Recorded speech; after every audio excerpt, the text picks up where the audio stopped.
여섯째 달에 천사 가브리엘이 하나님의 보내심을 받아 갈릴리 나사렛이란 동네에 가서 다윗의 자손 요셉이라는 사람과 약혼한 처녀에게 이르니 그 처녀의 이름은 마리아라. 그에게 들어가 이르되 은혜를 받은 자여 평안할지어다. 주께서 너와 함께 하시도다. 처녀가 그 말을 듣고 놀라 이런 인사가 어찌함인가 생각하며 천사가 이르되 마리아여 무서워하지 말라. 내가 하나님께 은혜를 입었느니라. 보라, 내가 잉태하여 아들을 낳으리니 그 이름을 예수라 하라. 그가 큰 자가 되고 지극히 높으신 이의 아들이라 일컬어질 것이요 주 하나님께서 그 조상 다윗의 왕위를 그에게 주시리니 영원히 야곱의 집을 왕으로 다스릴 것이며 그 나라가 무궁하리라. 나는 남자를 알지 못하니 어찌 이 일이 있으리이까? 성령이 내게 임하시고 지극히 높으신 이의 능력이 너를 덮으시리니 이러므로 나실 바 거룩한 이는 하나님의 아들이라 일컬어지리라. 보라, 내 친족 엘리사벳도 늙어서 아들을 배었느니라. 본래 임신하지 못한다고 알려진 이가 이미 6달이 되었나니 대저 하나님의 모든 말씀은 능하지 못하심이 없느니라. 주의 여종이오니 말씀대로 내게 이루어지이다. 하매 천사가 떠나가니라.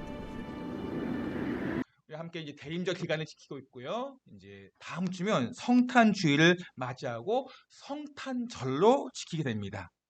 성탄절, 예수님이 이 땅에 오심을 기뻐하며 감사하는 절기로서 하나님께 영광을 돌리게 됩니다. 교회마다 많이 이제 바쁘고 분주해지죠. 24일 저녁부터 뭐 성탄 행사와 새벽송을 준비하고 예수님이 이 땅에 오심을 기뻐합니다. 예전에는 선곡도 많이 했던 것 같아요. 선곡도 준비하고 뭐 빈방 있습니까? 라는 그 뮤지컬로 되게 유명한 작품인데 그 작품을 교회에서도 많이 했던 것 기억이 있습니다. TV에서도 크리스마스만 때면 되면 예수님에 관한 영화도 많이 했던 기억이 있고요. 근데 지금은 안타깝게도 크리스마스는 많은 사람들에게 주님이 오신 날, 성탄이라기보다 그냥 홀리데이, 휴일이 되어가고 있다는 것입니다. 왜 성탄을, 왜 이 날을 많은 사람들이 중요하게, 특히 교회에 다니는 교인들이 중요하게 생각하는 것일까요? 성탄은 인류 역사상 가장 놀라운 일이 있기 때문에 그렇습니다. 어떻게 하나님의 아들이 이 땅에 사람으로 오실 수 있겠습니까? 그건 있을 수 없는, 절대로 상상할 수도 없는 일입니다. 아무리 사람을 사랑해도 그렇지 창조주가 사람이 된다는 것, 그것은 도저히 있을 수 없는 일입니다. 정말 놀라운 일입니다. 그럼에도 이 놀라운 일에 대해서 우리는 얼마나 감격스러워하는가. 정말로 상상할 수 없는 그런 놀라운 일이 일어났어요. 근데 우리는 얼마나 마음에 두근두근 거리고 감동하고 있습니까?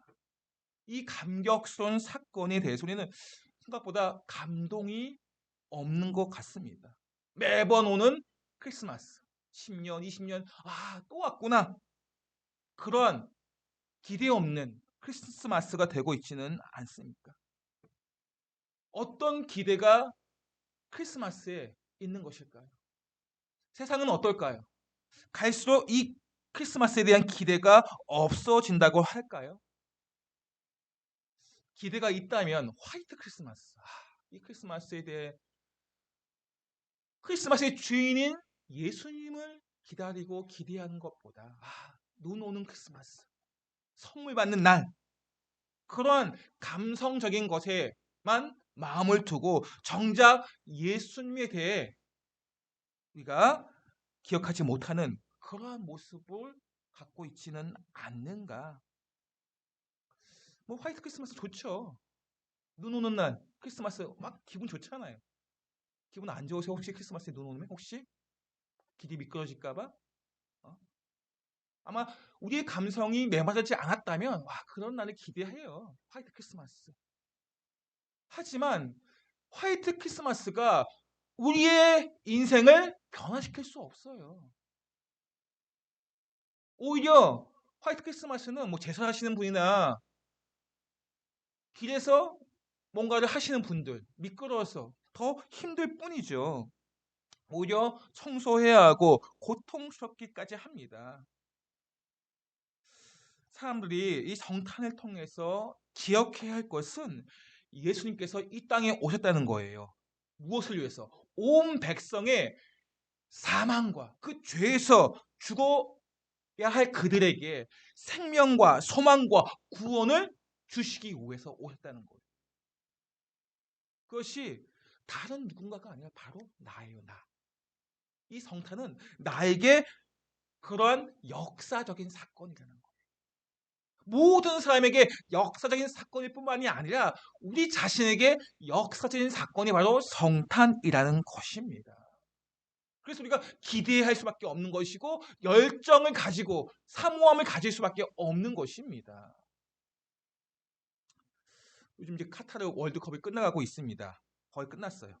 결승만 남았어요. 결승에는 프랑스라는 나라와 아르헨티나가 올라갔어요.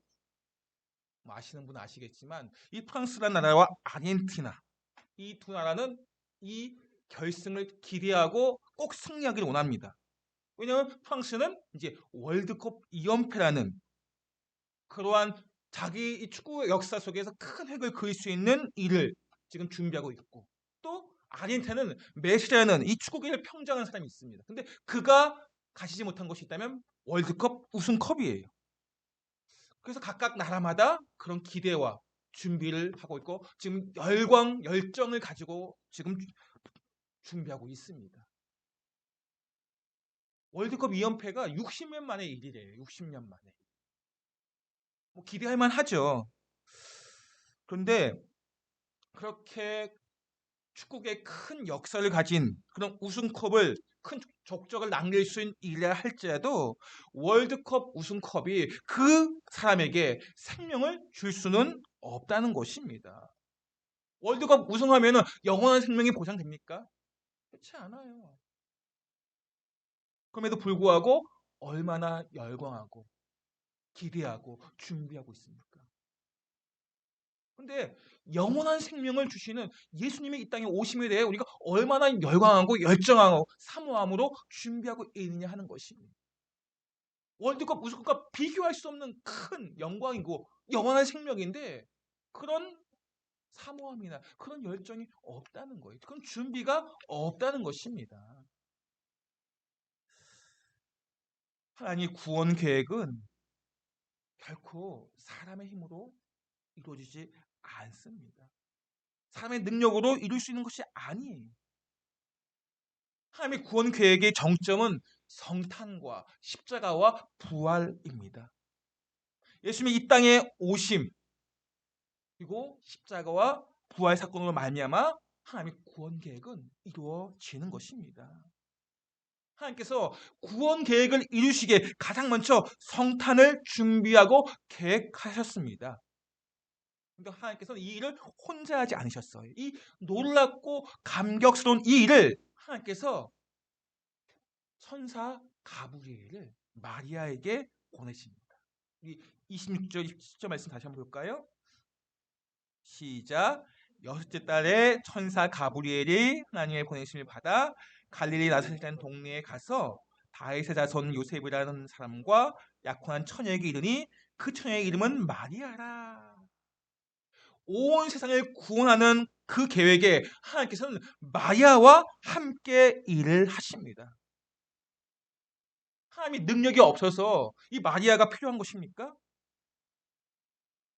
그렇지 않아요. 하나님께서 힘이 없어서 지식이 없어서 마리아와 함께 협동하는 것은 아닙니다. 어떤 학자들은 이 하나님께서 이 마리아와 함께하는 마리아를 이 성령으로 잉태하는 그 사건에 마리아를 하나님의 도움의 손길로 삼으신 것에 대해서 신인 협력설, 신인 협동설 이렇게 이론을 가지고 말하고 있어요. 하나님과 사람이 함께 협력해서 일한다. 이런 하나님의 구원 계획에서 사람의 능력이 필요한 것처럼 말을 하고 있다는 것입니다. 이 카톨릭에서 신인 협동설, 하나님의 구원 계획에 사람의 도움이 필요하다, 이렇게 말을 한다는 거예요. 구원이, 우리는 칼빈주의를 믿고 있거든요. 칼빈주의는 하나님의 절대 주권과 예정이에요. 하나님의 절대 주권과 예정에 의해서 완성되어 가는데, 카톨릭에서는 이 신인 협동설은 사람의 의지가 필요하다는 거예요. 사람의 책임이 필요하다는 거예요. 이 구원에 있어서 하나님의 절대 주권과 예정과 다른 구원론을 가지고 있다는 것입니다. 이것에 대해 좀 더 구체적인 내용은 다음에 기회가 있으면 말씀드릴 텐데, 이 카톨릭이나 이걸 알미니안이라고 해요. 알미니안주의는 구원도 잃어버릴 수 있다라고 해요. 구원도 잃어버릴 수 있다. 우리는 어떻게 생각합니까? 한 번 받은 구원을 잃어버릴 수 있습니까? 없습니까? 잘 모르시겠습니까? 어떻게 생각하세요? 내가 받은 구원 잃어버릴 수 있습니까? 우리 그렇게 많이 듣고 있어요. 아니, 그렇게 느끼고 있고 알고 있어요. 학생들을 교육해보고 이제 물어보면 자신의 어떤 행동 여하에 따라서 자신의 구원이 있고 없고라고 생각을 해요. 구원 받았다가도 내가 죄를 범하면 나는 구원이 잃어버린다고 생각을 합니다. 그렇지 않아요. 한 번 구원받은 것은 결코 잃어버리지 않는다는 거예요. 왜냐하면 나는 그것을 어찌할 수 없지만 성령님께서 나를 끝까지 이끌어 가시기 때문에, 나의 힘으로는 할 수가 없지만 성령님께서 견인, 왜 성도의 견인이라는 표현을 써요. 하나님께서 성도를 끝까지 이끌어 가시기 때문에 우리는 구원을 잃어버릴 수 없다는 거예요. 한 번 받은 구원. 이 구원론에 대해서 좀 큰 차이가 있습니다.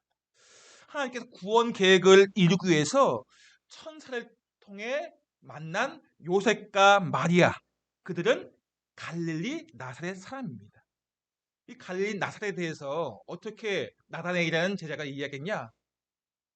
나사렛에서 선한 것이 날 수 있느냐? 이런 표현을 사용합니다.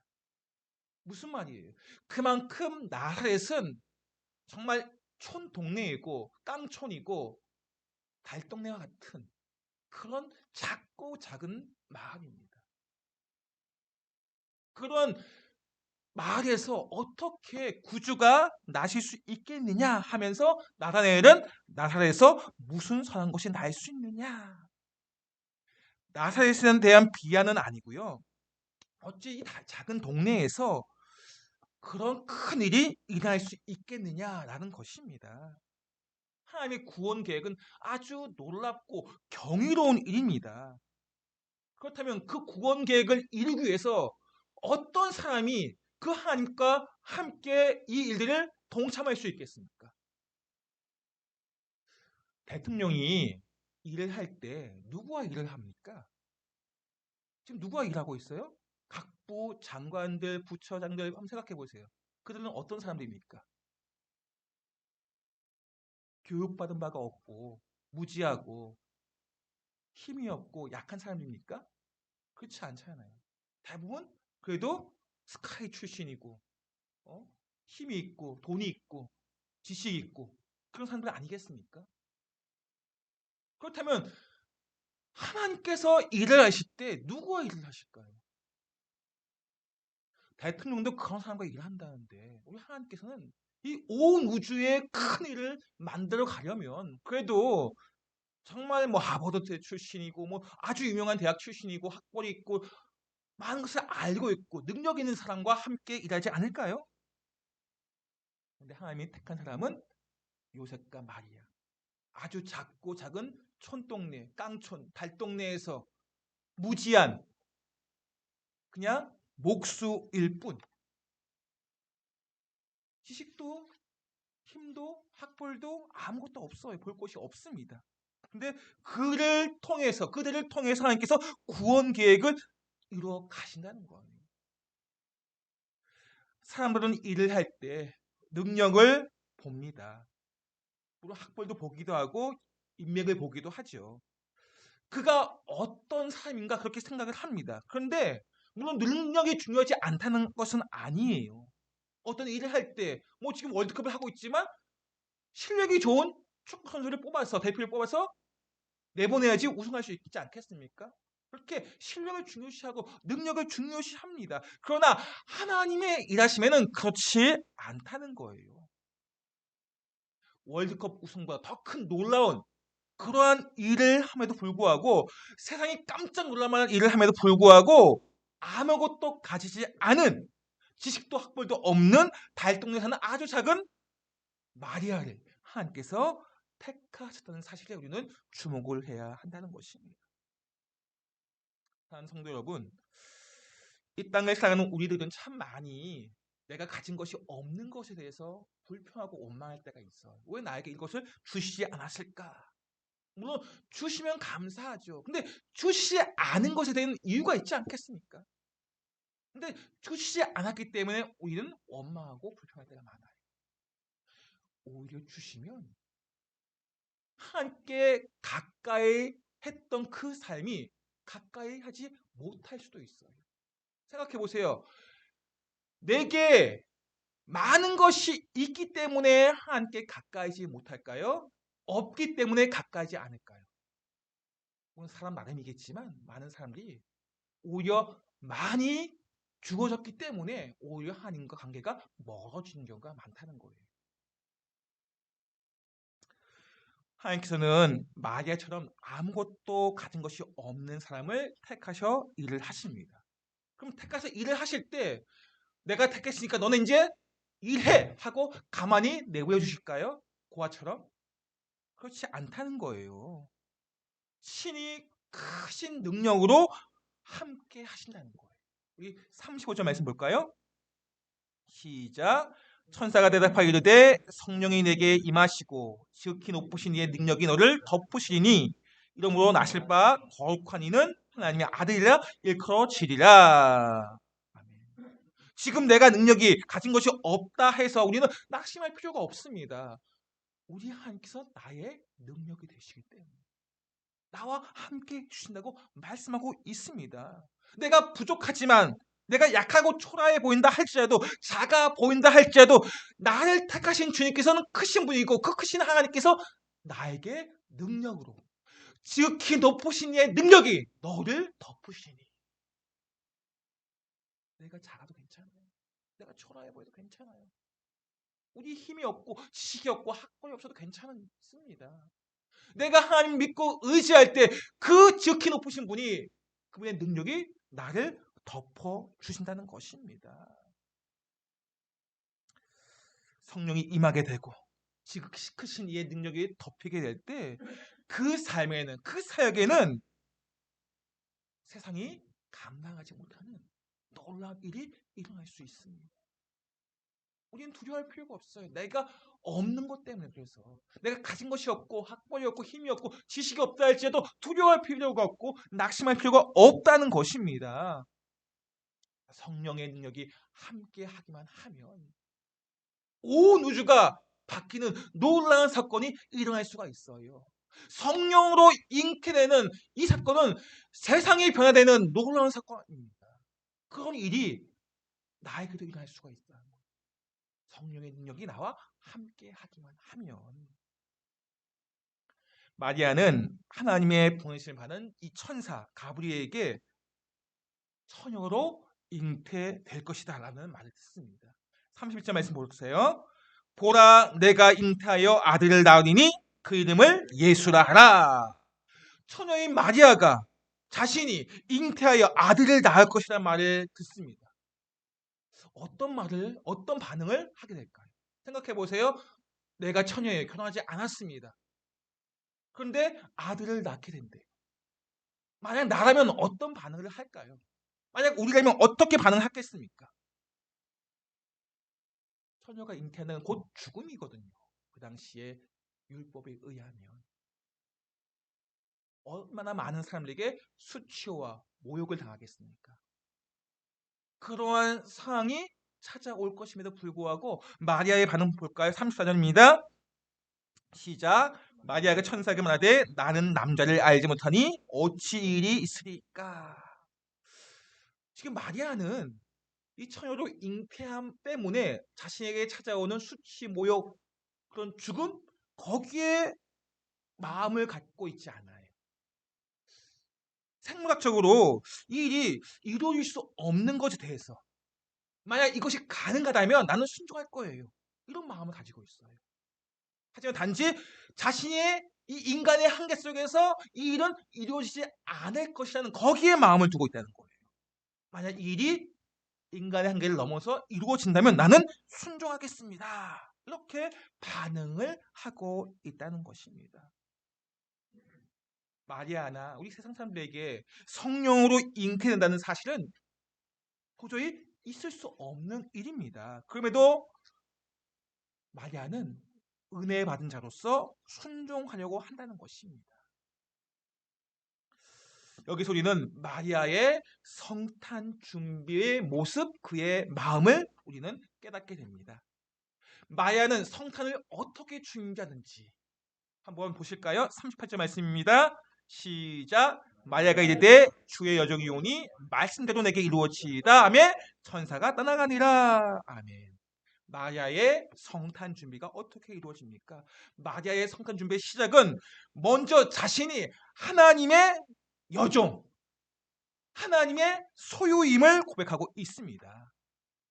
이 둘로스라는 말 들어보신 적 있죠? 종이라는 뜻이죠. 종. 근데 오늘 주의 여종, 둘레라는 것은 여성 명사예요. 주의 여종. 마리아의 이 고백은 모든 것을 완전히 하나님께 맡기겠다는 철저한 순종과 겸손의 고백이에요. 마리아의 성탄 준비. 철저히 주님께 모든 것을 맡기겠다는 순종과 겸손의 모습. 하나님의 구원 역사는 이러한 가운데 이루어졌습니다. 우리 삶의 하나님의 역사도 마찬가지예요. 철저한 순종과 겸손을 통해서 이루어짐을 보여주고 있습니다. 마리아는 아무것도 가지고 있지 않은 작은 자였지만 그러나 그는 철저한 순종과 겸손의 모습을 가지고 있었습니다. 이성적으로 도저히 이해할 수 없는 성령으로 잉태한다는 상식적이지 않은 상황입니다. 그러나 그것을 받아들여요. 순종합니다. 우리는 아마 그런 일들이 일어나면 불평하고 원망하고 어찌 이런 일이 일어날 수 있습니까? 라고 그렇게 반응하지 않을까요? 그러나 마리아는 그렇지 않았다는 거예요. 도저히 이해할 수 없는 사건이지만 주의 여종 이온이 완전히 철저히 주님께 순종하겠습니다. 라고 하면서 성탄을 준비한 것입니다. 하나님께서는 전능하신 분이잖아요. 모든 것을 다 가능케 하시는 분입니다. 말씀으로도 다 하실 수 있는 분이에요. 그런데 하나님의 구원 계획에 마리아의 이 고백을 기뻐하시기 때문에 그 마리아의 순종과 겸손을 통해서 하나님께서 사용하신 것입니다. 저와 여러분의 사역과 삶 속에서 하나님의 역사하심이 이루어지기를 원합니다. 그렇다면 오늘 마리아의 모습처럼 순종과 겸손으로 하나님께 고백하시기 바랍니다. 그런 성탄 준비를 통해서 하나님께서 기뻐하시고 역사하십니다. 우리 모두가 이번 성탄 준비를 그런 고백 속에서 순종과 겸손의 모습으로 하나님께 나아가는 은혜가 있기를 예수님을 축원드립니다. 두 번째로 마리아의 성탄 준비, 말씀에 대한 믿음의 반응, 그리고 마리아의 간절한 마음, 염원이라고 할까요? 그렇게 준비하고 있습니다.